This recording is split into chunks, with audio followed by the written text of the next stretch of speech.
Здравствуйте! В эфире информационный выпуск Амшипшара. Президент Абхазии Аслан Бжаня отбыл в Российскую Федерацию для проведения планового медицинского обследования в одной из российских клиник. Глава государства планирует вернуться на родину 7 марта. Об этом сообщает пресс-служба президента.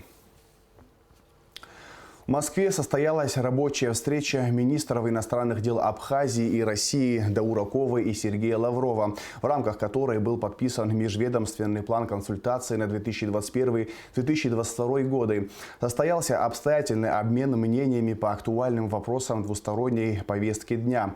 Главы внешнеполитических ведомств предметно обсудили текущее состояние абхазо-российских межгосударственных отношений, а также перспективы их развития на ближайшее будущее. В ходе встречи Сергей Лавров отметил, что подписанный план консультаций позволит эффективно взаимодействовать, дополняя те связи, которые сложились между министерствами Российской Федерации и Республики Абхазия. В свою очередь Даураков выразил надежду на то, что данная встреча придаст дополнительный импульс укреплению стратегического абхазо-российского межгосударственного партнерства. Видеозапись встречи министров иностранных дел Абхазии и России смотрите в рубрике «Амшипшара Яцу» после выпуска новостей. Вопросы подготовки к очередному 52-му раунду дискуссии по безопасности и стабильности в Закавказье обсуждались в МИДе Абхазии на встрече с представителями международных женевских дискуссий от ООН, ЕС и ОБСЕ. На повестке дня по-прежнему самой важной темой остается документ о международных гарантиях неприменения силы. Подробности в репортаже Эсмы Гуланзе.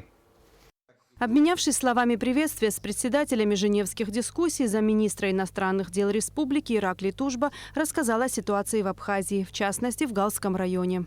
Должен отметить, что ситуация у нас оставалась спокойной, стабильной. Нами не было зафиксировано каких-либо серьезных инцидентов за прошедшее время. Конечно, у нас продолжились попытки незаконного пересечения государственной границы, но все они пресекались, и все решалось в правовом русле, все эти проблемы. Ираклий Тужба подчеркнул, что наиболее важным вопросом для абхазской стороны остается согласование документа о международных гарантиях неприменения силы. Долгие годы из-за крайне деструктивной позиции одного из участников процесса, в частности Грузии, мы фактически топчемся на месте и не видим каких-либо ощутимых сдвигов и результатов в этом направлении. Тем не менее, мы сохраняем оптимизм, мы продолжаем участвовать в женевских дискуссиях, несмотря на то, что, скажу вам откровенно, в нашем обществе уже бытует такое некое разочарование этим процессом, так как люди не видят каких-либо конкретных результатов, особенно в политической плоскости. Но, повторюсь, мы намерены продолжать эту работу, так как женевский формат является единственным для нас международно признанным форматом, в котором абхазская сторона принимает свое участие наравне с другими крупными игроками. При этом замминистра обратил особое внимание на продолжающийся процесс милитаризации Грузии, в частности модернизации ее вооруженных сил. Все эти процессы происходят при прямой поддержки стран Евросоюза и Соединенных Штатов. Это вызывает, конечно, у нас большое разочарование. Со своей стороны мы вынуждены адекватно реагировать на все эти угрозы собственной безопасности. Единственный способ, который у нас есть, мы будем продолжать наращивать свое военно-техническое сотрудничество с Российской Федерацией, так как это наш стратегический партнер и гарант безопасности нашей республики. Недавние события в Нагорном Карабахе продемонстрировали нам всем, что наш регион все-таки остается достаточно взрывоопасным, и события могут быть достаточно непредсказуемые. В свою очередь, специальный представитель Евросоюза по вопросам Южного Кавказа Тойву Клар подчеркнул значимость предстоящих дискуссий и выразил надежду на проведение конструктивных обсуждений.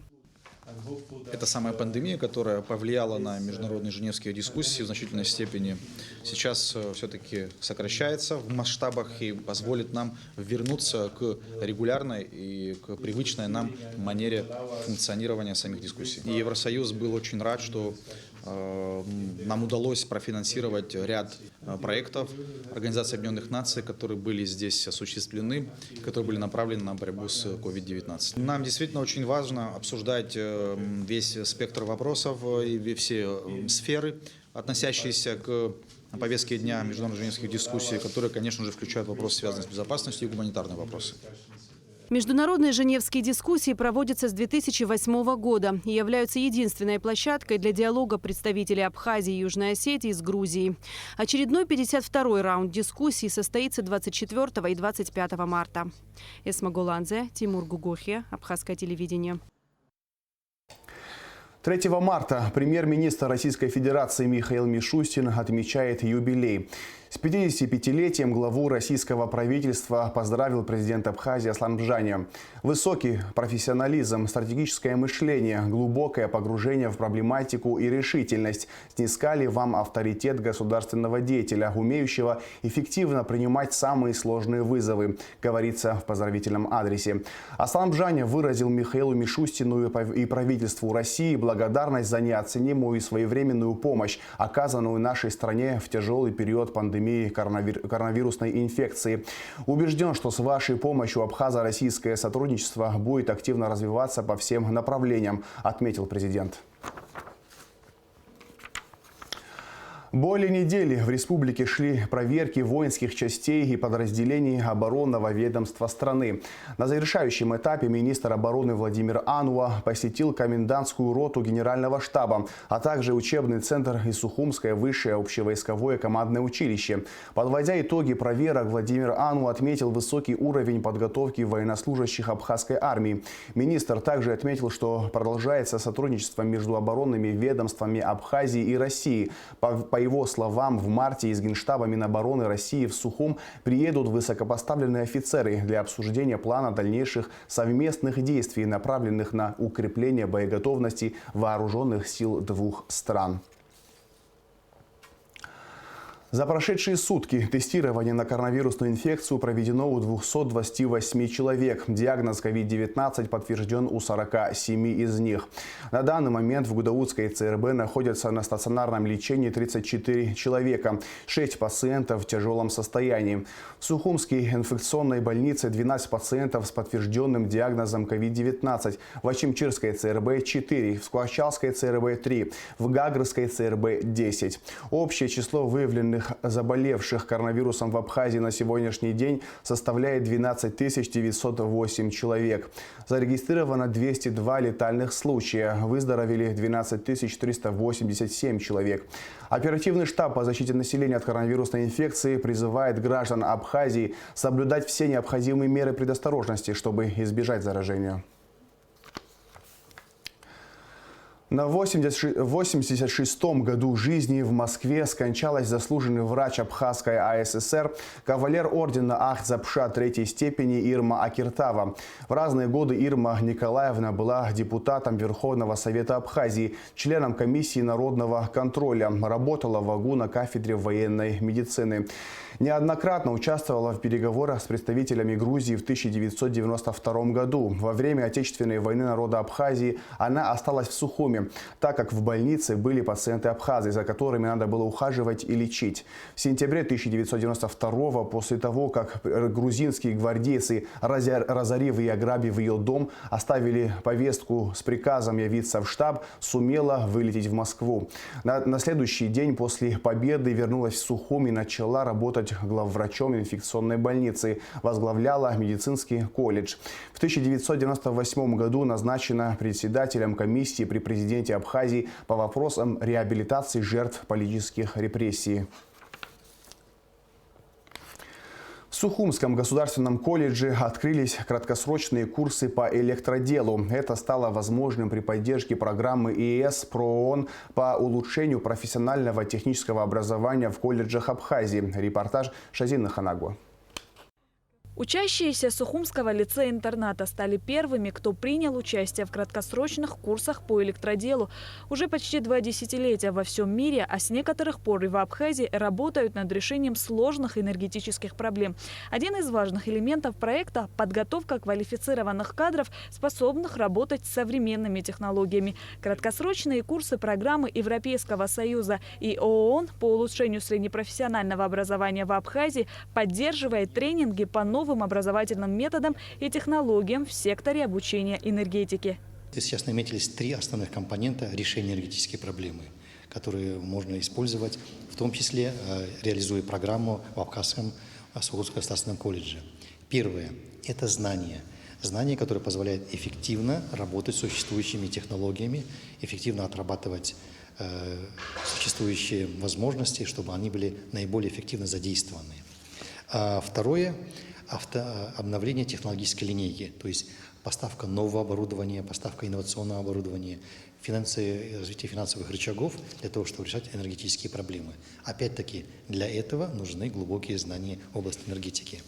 И третье направление – это же, конечно, освоение новых технологий. Это солнечные панели, это энергия ветра, это энергия малых электростанций, которые можно поставить и на море, и на реках.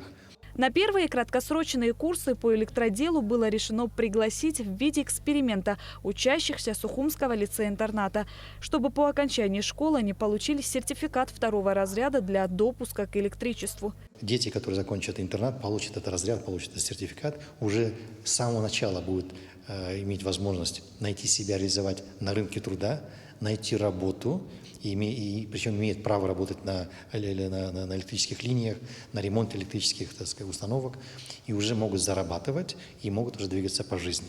Как отметила директор Сухумского лицея-интерната Лариса Кабба, ей всегда хотелось, чтобы ученики, оканчивая интернат, получали дополнительное образование, которое могло бы помочь им реализовать себя в дальнейшем. Я хотела очень, в плане тоже было открыть автодело, например, чтобы дети могли бы, после школы работать, сразу имея уже какую-то специальность, чтобы они умели что-то делать. Перед тем, как сюда прийти месяц до карантина, у нас была лекция, с детьми поговорили, что здесь будет, что они будут, чему научат их.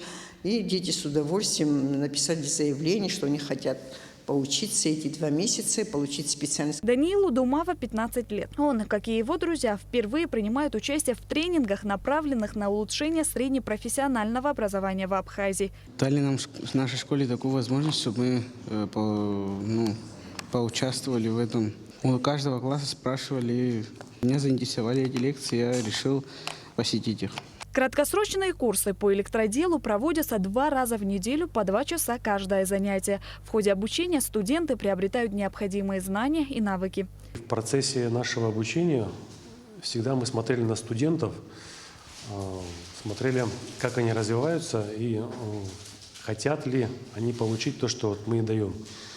Если у них желание совпадает с нашим откликом, с тем, что мы даем, если они учатся и хотят этих знаний, то мы на них обращаем внимание, и эти ребята никогда не остаются невостребованными. В конце обучения студентов ждет экзамен в присутствии сотрудника энергонадзора. Прошедшие обучение и успешно сдавшие экзамен получают удостоверение электромонтажника со 2-й группой безопасности, которая позволит им работать с электричеством.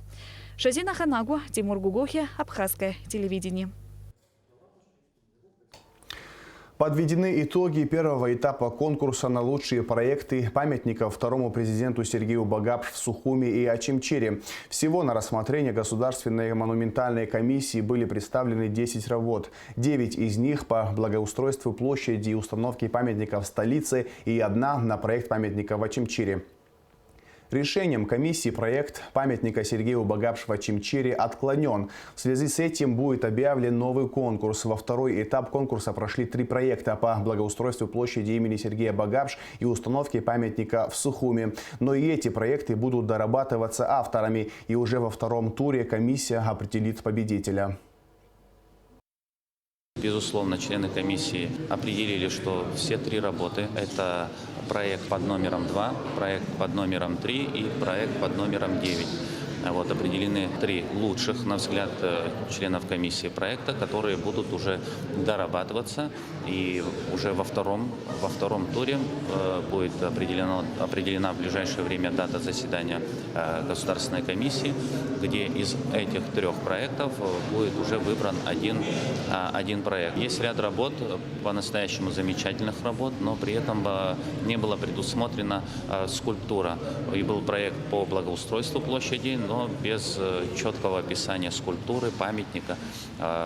При этом были проекты, на наш взгляд, достойного уровня сами скульптуры проекты, но без ориентирования на благоустройство.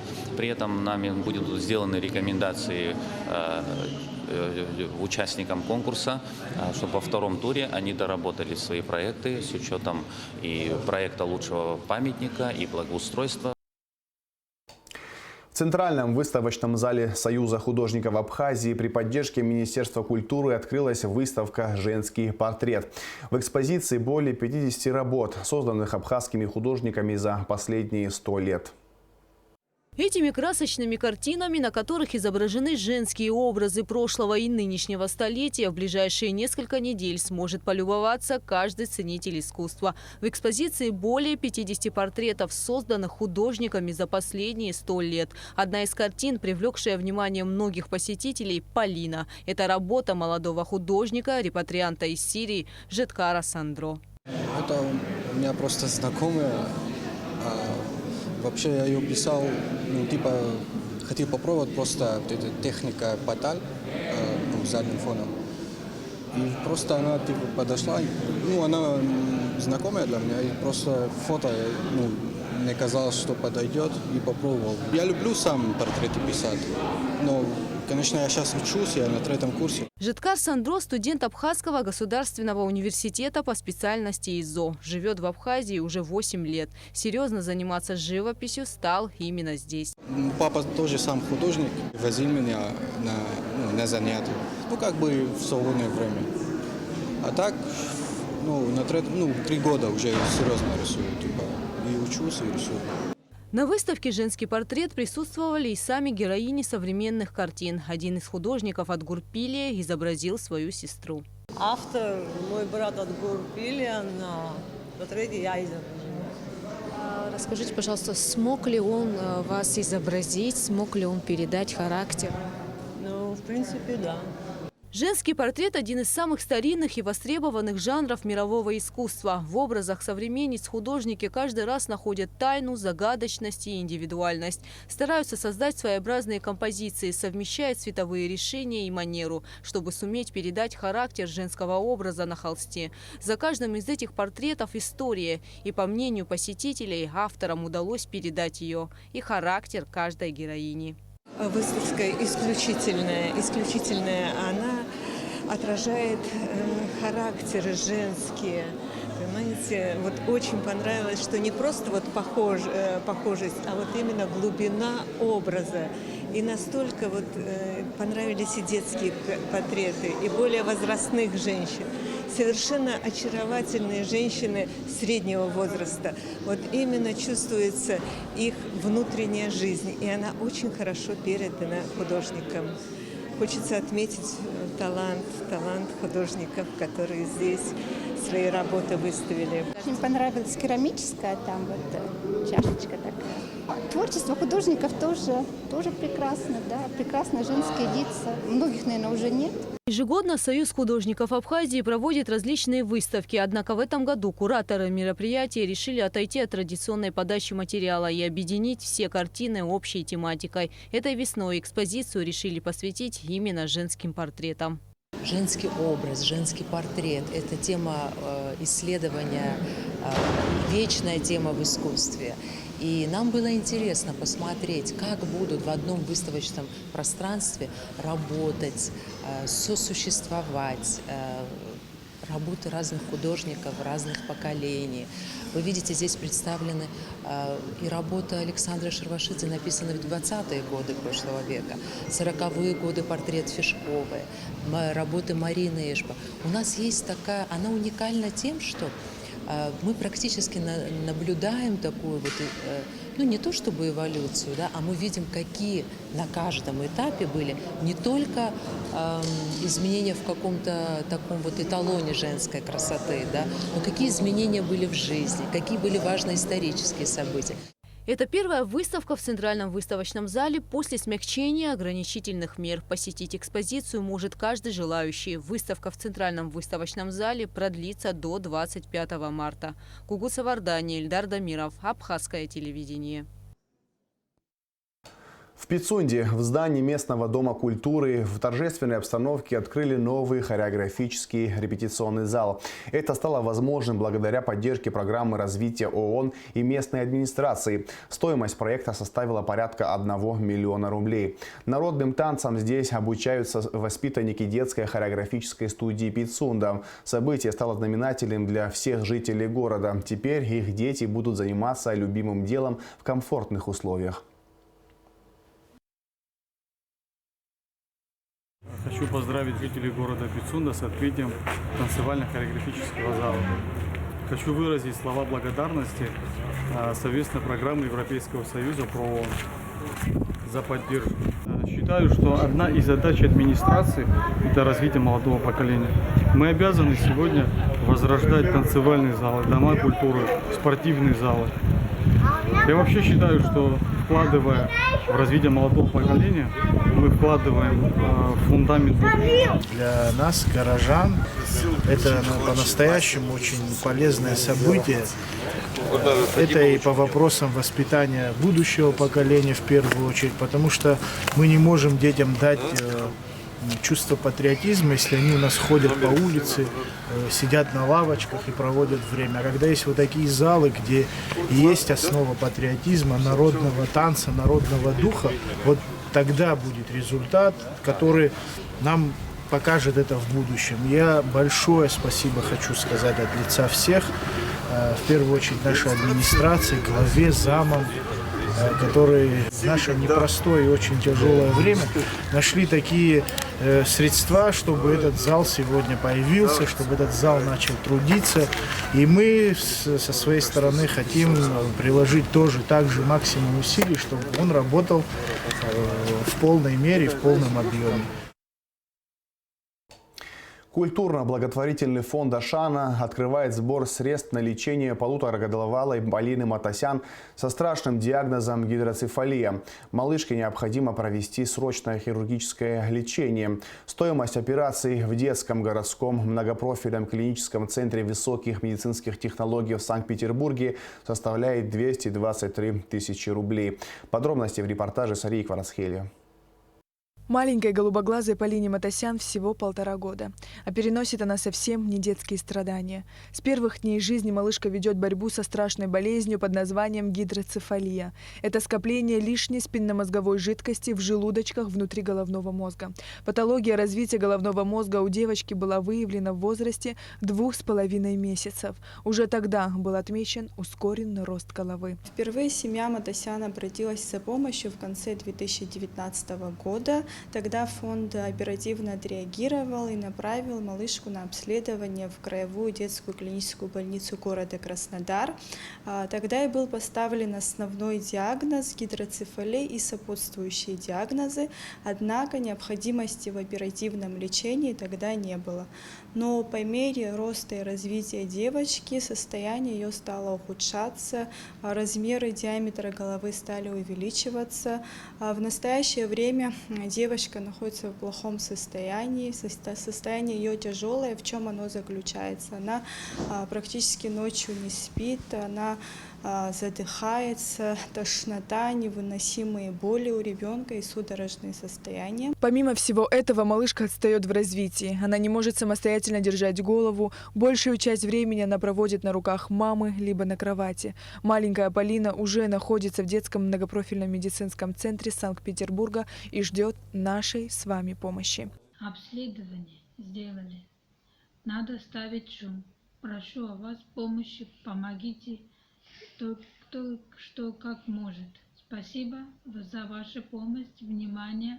Шунтирование в области головного мозга является единственным способом предотвратить летальный исход. Оперативное вмешательство даст высокие результаты и позволит спасти маленькую жизнь. А главное, операция повышает шансы на выздоровление и дальнейшее развитие Полины. Такому ребенку необходимо провести дообследование, проведение вентрикулярной пункции под наркозом с измерением внутреннего давления.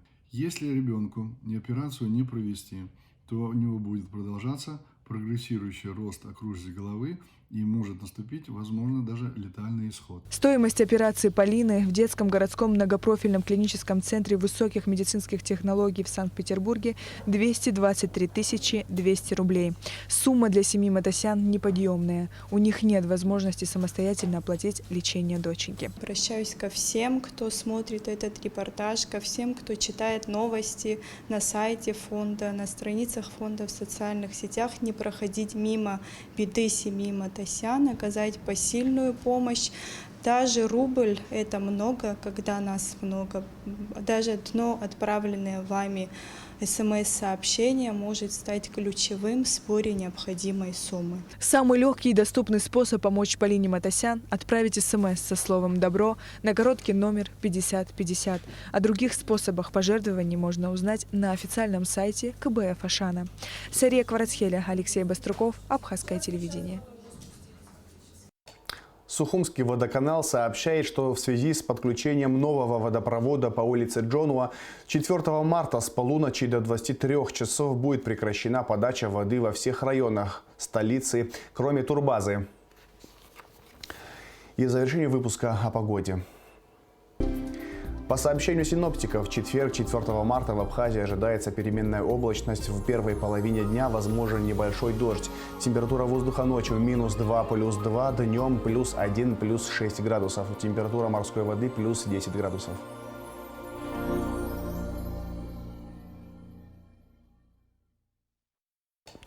На этом информационный выпуск Амшившара подошел к концу. Всего хорошего. До свидания.